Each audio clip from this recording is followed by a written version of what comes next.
Using psychological profiling to read people. A quick and dirty guide.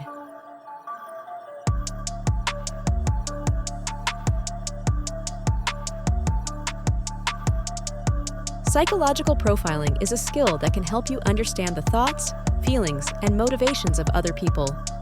It can be useful for various purposes, such as improving your communication with those who are close to you, building a rapport with a newly found acquaintance, or gaining insight into whoever is on the other end of a business deal. However, psychological profiling is not an exact science, and it requires careful observation, analysis, and interpretation of various cues and clues. Here are some steps that you can follow to start a psychological profile of anyone by briefly observing them. Step 1. Observe their appearance. The first thing that you can notice about someone is their appearance, such as their clothes, hairstyle, accessories, and hygiene. Their appearance can give you some hints about their personality, their overall temperament, and preferences. For example, someone who dresses in bright colors and wears a lot of jewelry may be outgoing, cheerful, and creative. Someone who wears dark and plain clothes and has a minimalistic style may be introverted, serious, and reserved. Stereotypes are a great place to start, but a fallible place to stay. People are more complex than that, so it's important to eventually corroborate the information or adjust the profile down the line. It's also important to understand that stereotype is not synonymous with prejudices. Prejudicial assumptions will corrupt the whole profile and will make you look like a fool if you try to use it. A stereotype, on the other hand, is an oversimplified generalization of a certain culture or group of people. To use a stereotype on its own, without any further observation, would only slightly be better than using a prejudice. What we are trying to do is find any stereotypes that might apply to our subject and reduce those generalizations down to a unique profile with the information acquired through our observations. If the person is wearing cowboy boots and hat, Levi jeans with a skull ring on the back pocket, and a large belt buckle, you might be safe to start your profile with cowboy traits until you observe conflicting behavior or beliefs to swap in. It's also relevant to understand the local styles and stereotypes and how they might deviate from more universally defined ones. However, be careful not to judge someone based on their appearance alone, as it may not reflect their true self or their current situation. Until you are skilled enough to pick up the subtle details of a person's outer appearance, dirt under fingernails, stray hair on clothing, calluses on hands, etc., this stage is only going to tell you how that person wants the world to see them. It is important to keep in mind that this is a dynamic process and that your profile of someone should never be considered complete or absolute. Use your initial observation as a starting point, and as more information is collected, the entire profile may need to be adjusted to accommodate it. Step 2. Analyze their behavior. The next thing that you can observe is their behavior, such as their actions, gestures, and expressions. Their behavior can reveal their emotions, attitudes, and intentions. For example, someone who smiles a lot, nods, and leans forward may be interested, friendly, and engaged. Someone who frowns, crosses their arms, and leans back may be bored, annoyed, or defensive. However, be aware that some people may hide or fake their emotions, or they may behave differently depending on the context and the person they are interacting with. Use your analysis as a hypothesis, not a fact. Step 3. Listen to their speech. The third thing that you can observe is their speech, such as their words, tone, and pace. Their speech can indicate their thoughts, beliefs, and values.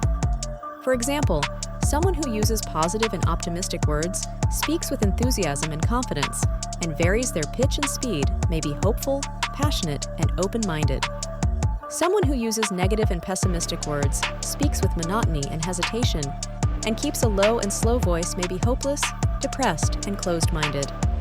However, remember that some people may lie or exaggerate, or they may speak differently depending on the topic and the audience. One of the quickest ways to get sneak peek into someone's true, unfiltered self is by paying attention to how they speak about others when they aren't around to hear it. Do they inundate you with negative comments and anecdotes about their good friend, or discuss information that was told to them in confidence? If so, they will most likely do the same to you when you aren't around. You may also run across other situations when an otherwise good-natured and loyal person gets around a certain group of people who bring out their worst qualities. People are complex, and it's important to stay aware of that when profiling them. By now, you should have a pretty good understanding of the person. Until you have spent a considerable amount of time observing them, there will be minor gaps and flaws in the profile, but it will still be effective enough to navigate around the person. Continue weighing new information against what you already have, and stay open to the possibility that you may have been wrong about something. And step 4. Ask questions and be a good listener. The last thing that you can do is to ask questions and be a good listener. This can help you confirm or disprove your observations, analyses, and listenings while revealing more about the person and their psychological profile. Ask open-ended questions that invite the person to share more about themselves and eliminate the opportunity to give one-word answers, such as yep, nope, or when asked where they're from, Connecticut. We'll learn the most about them if their answers are formed as a manifestation of their own inner cognitive processes. If you notice them pause, like they can't find a word they are looking for, or they are having a hard time putting their thoughts into words, don't bail them out with suggestions unless explicitly asked to do so. Additionally, you may even notice a strong compulsion to smooth over the awkward break in conversation. Keep your silence and let them finish their contribution to the conversation. Continue giving them your full attention. Make sure none of your body language is displaying impatience or lost interest, and continue observing how they work through the current obstacle. You will most likely gain an unfiltered insight into their self-talk during the struggle, along with some other useful observations. Mostly, remember to be a good listener by showing genuine interest, empathy, and respect. Avoid interrupting, judging, or arguing with the person. Use your questions and listening as a way to understand, not to manipulate.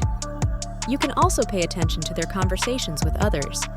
Obviously, we strongly advise against spying and other surveillance techniques, since that would be unethical if not illegal, but if you can hear them talking without having to go out of your way to hear them, then it's fair game. Take note of the same things you would if the conversation is with you: content, body language, energy level, emotional demeanor, and anything else that seems relevant. Also acknowledge any differences in their conversation style or behavior when they socialize with different people. Conclusion. So that brings us to the end of our topic. We explained how to read anyone, using 4 basic steps to build a psychological profile. We also went over how to apply those steps as a dynamic framework, repeating them as necessary to narrow down a profile from an oversimplified generalization to a unique profile for each person. However, keep in mind that psychological profiling is not a simple or straightforward process, and it requires a lot of practice, patience, and caution. Do not rely solely on your first impressions, and be open to changing your mind as you get to know the person better. Remember that people are complex and dynamic, and they may not fit into any stereotypes or categories. Be persistent and don't give up. The more you practice, the easier it will get. It won't take long before the whole methodology becomes effortless. Thanks for checking out our content. We hope you found it entertaining and useful. Like and subscribe if you would like to see more similar content. Until next time. This is the Psychology Spectrum.